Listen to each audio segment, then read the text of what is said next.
엘리사가 보고 소리 지르되 내 아버지여 내 아버지여 이스라엘의 병거와 그 마병이여 하더니 다시 보이지 아니하는지라. 이에 엘리사가 자기의 옷을 잡아 둘로 찢고 엘리야의 몸에서 떨어진 겉옷을 주워 가지고 돌아와 요단 언덕에 서서 엘리야의 몸에서 떨어진 그의 겉옷을 가지고 물을 치며 이르되 엘리야의 하나님 여호와는 어디 계시니이까 하고 그도 물을 치매 물이 이리저리 갈라지고 엘리사가 건너니라. 아멘.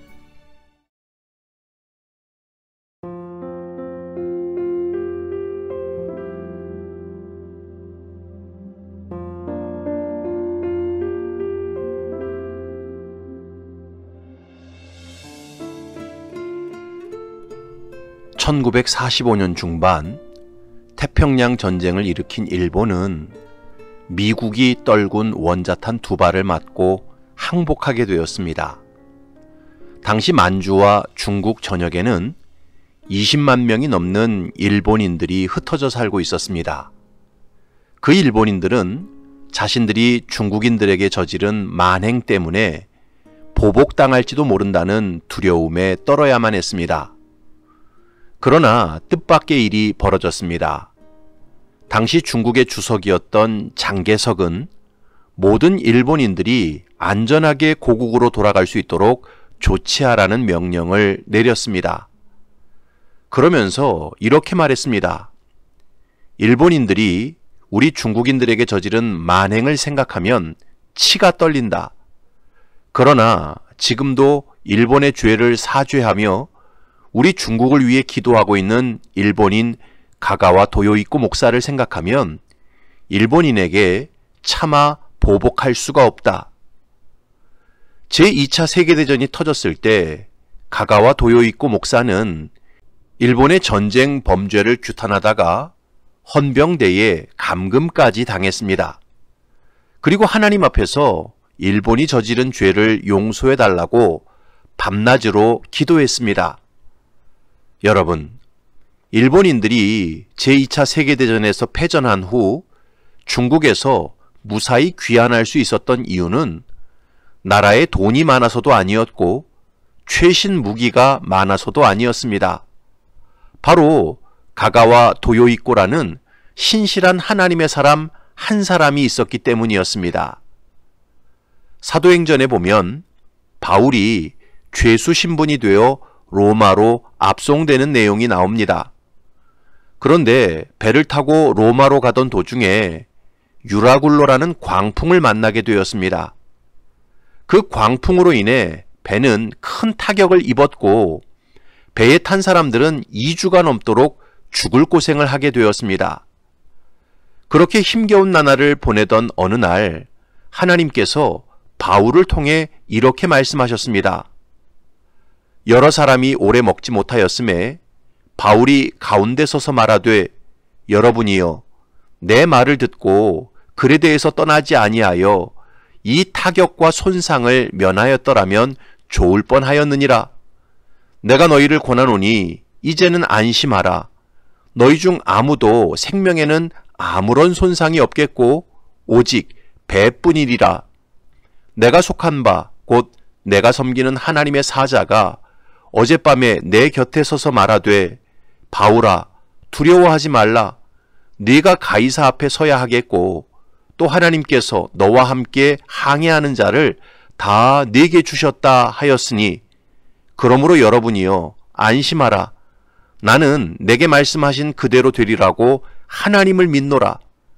그런즉 우리가 반드시 한 섬에 걸리리라 하더라. 결국 바울의 말대로 모든 것이 다 이루어졌습니다. 그래서 배에 탔던 276명의 사람이 한 사람도 죽지 않고 다 구원받게 되었습니다. 그렇게 된 이유가 무엇입니까? 선장의 지혜가 탁월했기 때문이었습니까? 선원들의 배 다루는 기술이 좋았기 때문이었습니까? 다 아닙니다. 바로 그 배 안에 바울이라는 신실한 하나님의 사람 한 사람이 타고 있었기 때문입니다. 이처럼 하나님을 경외하는 신실한 믿음의 사람 한 사람 때문에 망할 나라가 망하지 않고 죽을 공동체가 다시 살아나는 경우가 허다합니다. 오늘 본문에 보면 엘리야가 회오리 바람을 타고 하늘로 올라갔을 때 그 장엄한 광경을 목격한 엘리사가 뭐라고 절규했는지를 기록하고 있습니다. 12절을 보면 엘리사가 보고 소리 지르되 내 아버지여 내 아버지여 이스라엘의 병거와 그 마병이여 하더니 다시 보이지 아니하는지라. 이에 엘리사가 자기의 옷을 잡아 둘로 찢고.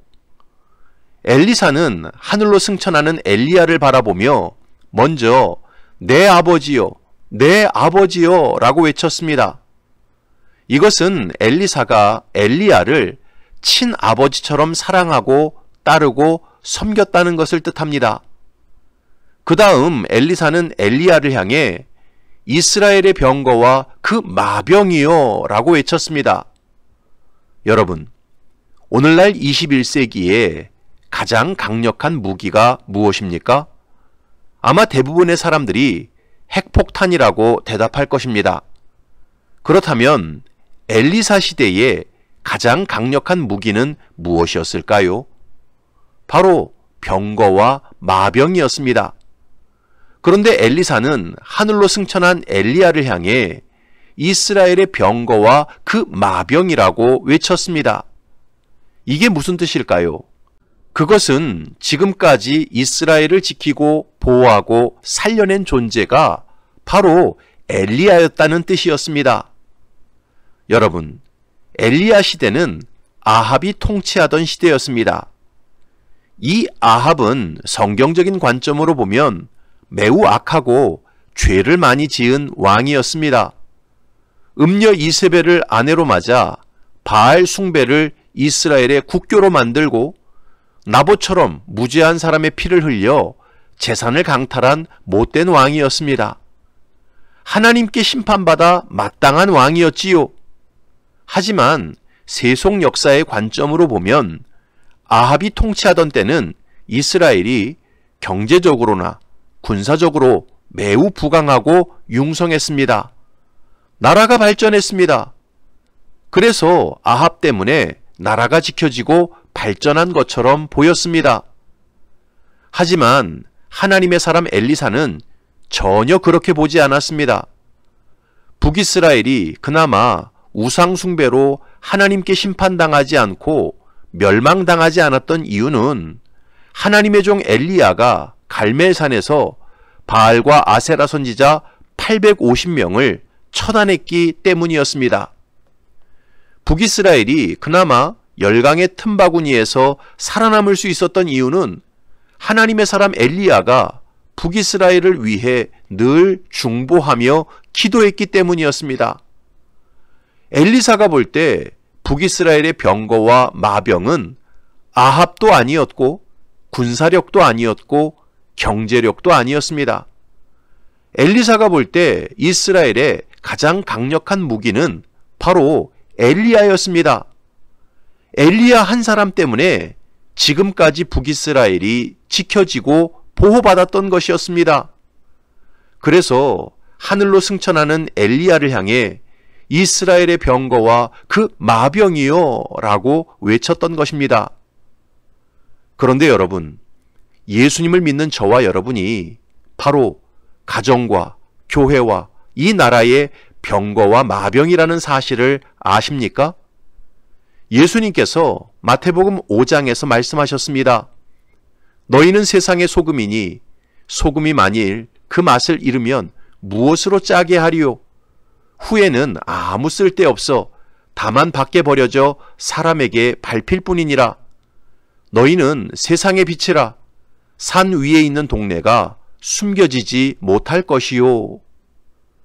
소금과 빛은 이 세상을 정화하고 부패를 막고 어둠을 물리치는 핵심 물질입니다. 그래서 소금과 빛이 들어가면 어떤 공동체든지 멸망하지 않고 다시 살아나게 되어 있습니다. 그러므로 예수 믿는 성도는 어떤 공동체에 들어가든지 병거와 마병의 역할을 감당해야 합니다. 소금과 빛의 사명을 감당해야 합니다. 그 권사님이 그 집안 식구들 다 살렸지. 그 권사님 없었으면 그 가정은 아마 예전에 망했을 거야. 그 장로님이 그 교회 기둥이지. 그 장로님의 헌신이 있었기 때문에 그 교회가 지금처럼 세워진 거야. 진짜 예수 믿는 성도는 어디를 가든지 이런 소리를 들어야 합니다. 사랑하는 성도 여러분, 요셉 한 사람 때문에 야곱 가문 전체가 살아나지 않았습니까? 모세 한 사람 때문에 이스라엘 전체가 출애굽하고 가나안 땅에 들어가지 않았습니까? 엘리야 한 사람 때문에 이스라엘이 망하지 않고 유지되지 않았습니까? 예수님 한 분 때문에 하나님의 백성들이 구원받고 영생을 얻게 되지 않았습니까? 이처럼 진짜 예수 믿는 성도는 어디에 가서 무슨 일을 하든지 그 공동체의 병거와 마병이 되어야 합니다. 소금과 빛이 되어야 합니다. 예수 믿는 나 한 사람 때문에 가정이 살아나고 교회가 든든히 서고 나라가 유익을 얻어야 합니다. 사도 바울이 고린도전서 10장에서 말씀했습니다. 그런즉 너희가 먹든지 마시든지 무엇을 하든지 다 하나님의 영광을 위하여 하라. 유대인에게나 헬라인에게나 하나님의 교회에나 거치는 자가 되지 말고 나와 같이 모든 일에 모든 사람을 기쁘게 하여 자신의 유익을 구하지 아니하고 많은 사람의 유익을 구하여 그들로 구원을 받게 하라. 바라기는 저와 여러분들이 예수님을 참되게 믿고 따르는 사람이라면 어디에 가서 무슨 일을 하든지 내가 속한 공동체를 살리고 지키고 유익하게 만드는 병거와 마병이 되시기 바랍니다. 소금과 빛이 되시기를 바랍니다. 그래서 하나님께 영광을 돌리고 많은 사람에게 사랑받는 참된 그리스도인이 되시기를 주님의 이름으로 축원합니다. 아멘.